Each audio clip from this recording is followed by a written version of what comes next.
Salam alaikum, je vous fais une petite vidéo pour apporter mon témoignage sur l'expérience de la Ruqya dont j'ai pu faire bénéficier mon fils grâce au frère Issam.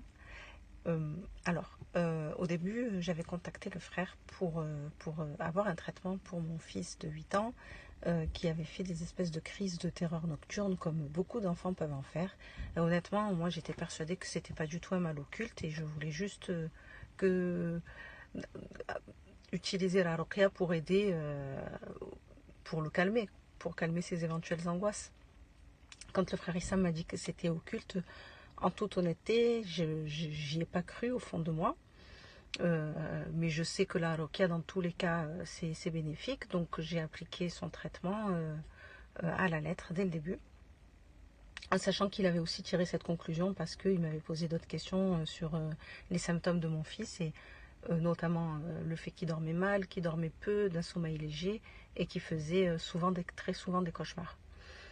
Donc voilà, sans trop croire à la cause occulte, je suis rentrée j'ai fait le traitement et en fait, subhanallah, très rapidement j'ai vu des améliorations. En effet, il s'est mis à mieux dormir, il s'est mis à dormir d'un sommeil d'aplomb. Il n'a plus fait de crise de type terreur nocturne, etc. Il n'a plus fait un seul cauchemar, mais pas un seul.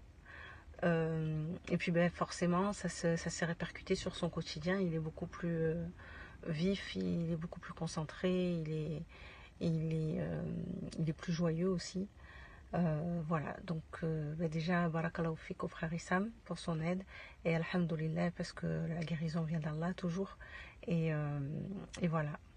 Donc pour toutes les personnes comme moi qui pensent que les bobos des enfants, comme les cauchemars et le sommeil léger, etc., c'est des trucs normaux, c'est vrai, c'est des trucs normaux qui peuvent toucher tous les enfants, mais c'est bien aussi de ne pas exclure la ruqya comme traitement en sachant que ça peut avoir des causes occultes finalement.